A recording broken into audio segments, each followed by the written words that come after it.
Ang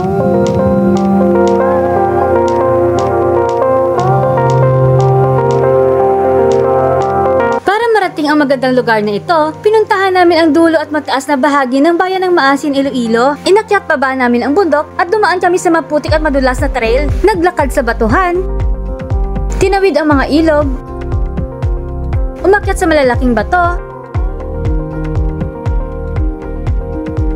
tumawid sa Kumunoy, dumaan sa makikitid na malalaking bato, at muntikan pang maanod sa rumaragas ang tubig.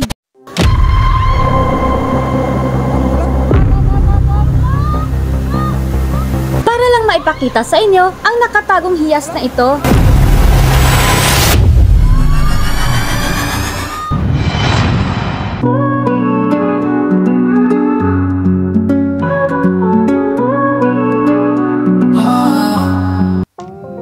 Mamamangha ka talaga sa napakagandang lugar na ito, na tila nasa loob ka lang ng isang magandang kwento sa pantaserye, na kahit kami hindi makapaniwala na meron pala nito sa isla ng Panay. Kaya kung handa na kayong mamangha, pasukin na natin ang kagubatan. Dahil sa mga komento nyo kasama ang mga pinsan namin at kapatid ko at si Heart of Panay, pinuntahan namin ang bayan ng Maasin, Iloilo. Welcome to Sitio Sambag, Barangay Dagami, Maasin, Iloilo.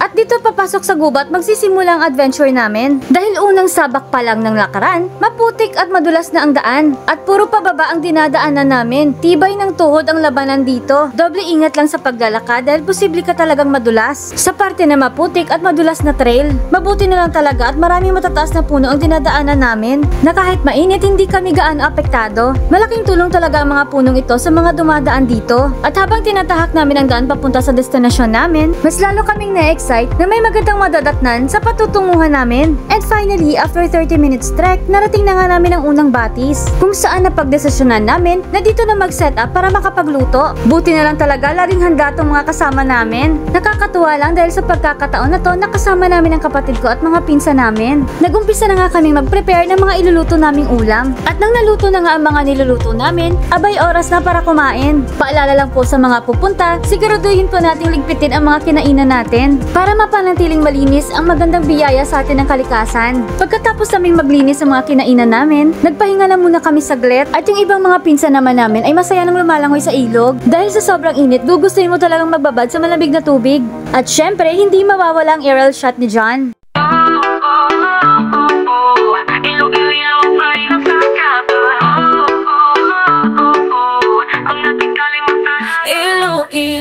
Nagumpisa na nga kaming maglakad papunta sa destinasyon namin. Dahil nasa isang oras pa bago namin marating ang pupuntahan namin, sumama pa nga ang mga batang ito na nagsilbing tour guide namin sa adventure na to. At maraming ilog pa ang dapat naming tawirin. Kahit ganun pa man, tiyak na matutuwa ka talaga sa bawat ilog na tatawirin mo.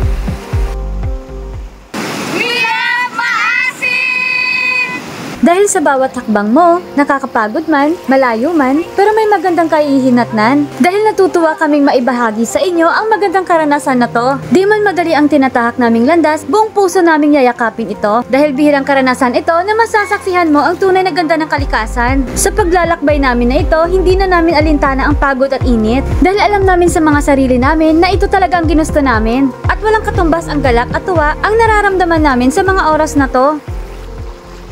Akala nga namin nung una, 30 minutes trek lang to. Pero depende pala yun sa pacing ng paglalakad mo. Sa mga locals kasi, sanay na sila at mabilis silang maglakad. Kadalasan pa nga ay tinatakbo lang nila to. Panay na nga ang tanong namin kung malapit na ba. Malapit na nga raw, mga kalahating oras pa. Pag sinabi kasing probinsya, ang malayo para sa taga-syudad, malapit lang para sa kanila. Kaya pag sinabing 30 minutes, times 3 mo na. Tuwang-tuwa pa nga ako rito dahil finally, malapit na nga kami. Ngunit sa hindi inaasahang pangyayari,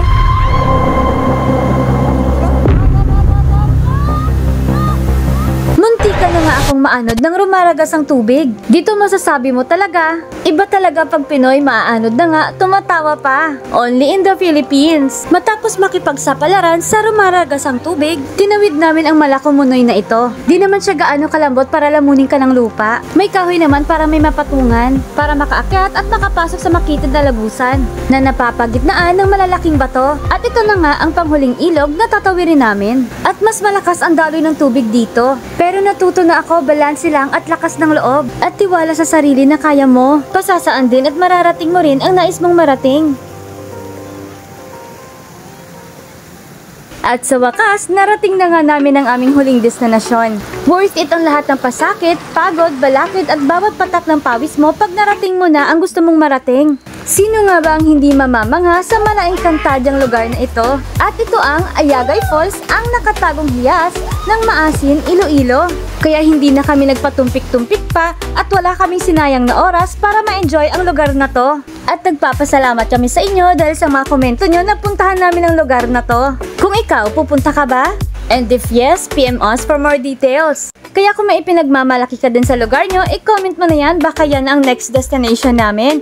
At kung bago ka pa lang sa page na to, huwag kalimutan mag-share, like, and follow para lagi kang updated sa magagandang lugar sa Isla ng Panay. Hanggang sa muli, this is your Ate Den and you are watching Pride of Panay. Bye!